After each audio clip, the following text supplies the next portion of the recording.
because we'll say, "Gosh, what's wrong with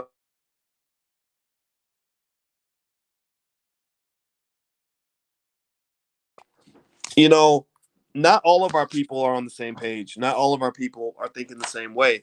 And I really think that when you start with your people, you can start with your family, right? And if you can achieve that, then I think you can actually have a happy life. And I think it's very important to get away from this idea that being black means that you're just destined to be miserable all the time. I don't like that at all. That's very depressing. So, so what he also says is Dr. Anderson says that organization is a key to power.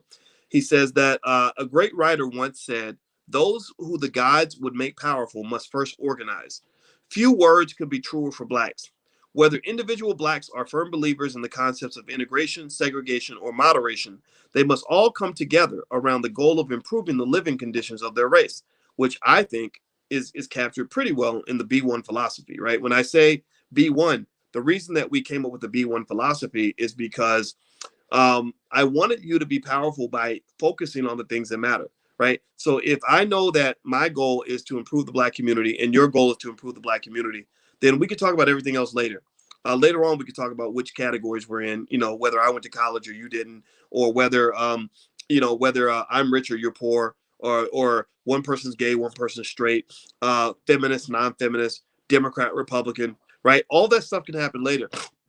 Because if I know that your top priority is the black community, then we've got common ground. We've got something that we can talk about and we can build around that. And rather than seeing our differences as a reason to divide, our differences actually become an opportunity for diversification and strategy, right? So if I'm black first and you're black first, and I'm a Democrat and you're a Republican, then that means that when you go into Republican spaces, you're going to fight for black people. And when I go into Democratic spaces, I'm going to fight for black people. I think that's pretty good. I really do. And I encourage you to kind of consider that, because then what that allows you to do is it allows you to have great teammates who give you the diversity necessary to survive and to thrive. In fact, the species can't even survive without diversification. I don't know if y'all know that, but if you don't have diversification of a species, if everybody's the same genetically, then you'll die, right? The way you sort of trick Mother Nature is you have a diversified gene pool that allows different people to be able to withstand different things, and next thing you know, you're able to thrive out in that environment. Same thing with investing. An undiversified portfolio is the portfolio of a person who's probably going to go broke. And all diversification means is not putting all your eggs in one basket. So I personally love talking to people who disagree with me in certain areas. I love learning the perspective of a person who is gay, and even though I'm straight. I like hearing the perspective of a person who is poor, even though I'm rich now. I like hearing the perspective of a person who of a feminist, because I'm not a feminist, right? Because that allows us to all kind of figure out how we're going to work this thing out together. All right, so blacks are no longer in servitude. They have a protected right to exercise their freedom of association. They may freely organize in their own best interest. No other ethnic group or racial group will organize or represent black interests. Society is competitive and becoming increasingly more pluralistic, and there are no incentives for others to assist black people. A plan for organizing will not spontaneously materialize. Blacks must organize in order for their own future and long-term best self-interest to survive. In the past, blacks organized to address specific issues that aggrieved them. The resultant organizations therefore lack permanence. When the issue of the leader, when the issue or the leader died, so did the organization, regardless of its effectiveness. Consequently, blacks have historically been caught in the constant cycle of reorganizing.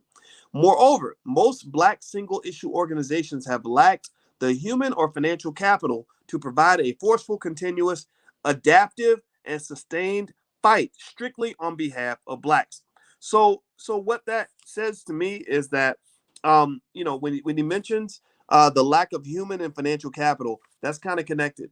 So, to your point, Shamika, who funds the revolution? Somebody must fund the revolution. If you look at black revolutions, the Black Panthers, stuff like that, the big mistake they made was they aligned too heavily with communist, socialist, Marxist ideas. The communism, Marxism, socialism, there are some really great ideas on that side of the aisle, but one thing that they're not very good at is making money. And the reality is that in order to obtain power in a capitalist society, you're gonna need to have some money. You're gonna need to have your financial backing. And so that's why I encourage you to not get caught up in being labeled as a capitalist. Don't get caught up in labeling yourself as a socialist or a Marxist and all these other things. Focus on doing what needs to be done in order to achieve the goal. That's it. So let me keep reading. Though Jews are a minority religious group, they can serve as an empowerment model. Jews wield strong blocks of power, financial and political, that result from their strong sense of community, control of wealth, and organizational networking. Pay attention: community, control of wealth, organizational networking. Remember, I told you about building sturdy children? The R stands for what? What does the R stand for? What does the R stand for? Anybody remember? The R stands for relationships, right? Relationships. They build community and organizational networking. Those are relationships. They build relationships with each other. There's not this constant fighting. Even though Jewish people fight, if you read the book How the Jews Invented Hollywood, which is a great book, for an empowerment model, they fought all the time. They fought just as bad as black people do in some cases. But when Hitler came to kill them all, they organized pretty well around that. They realized they had a common threat. Unlike blacks, they openly and aggressively use their powers to tilt the government and private resources to support their issues and programs that benefit Jews. Let me see here. As a religious minority, Jews understand that in a government that is based on the belief of being by and for the people, that the people are those who can concentrate their powers and get what they want. That sentence doesn't make sense, but we'll keep going. Harold Cruz, the historian, criticized blacks' failure to develop new organizational leadership for collective decision making. Using Jews as a model for organizing, Harold Cruz lamented that, quote, history had taught Jews that without a strong, purposeful organization, there was little chance for survival in a hostile world. To this very day, blacks have not learned that lesson. Blacks are a sleeping giant with some limited potential for developing economic and social powers. But regardless of the limited nature of their potential, group power operates upon the very simple principle that whosoever is organized has already established a minimum level of power that they did not have as a scattered people. So what he's basically saying is that you got to find your team. You have to find your clique. You have to find people that you're working with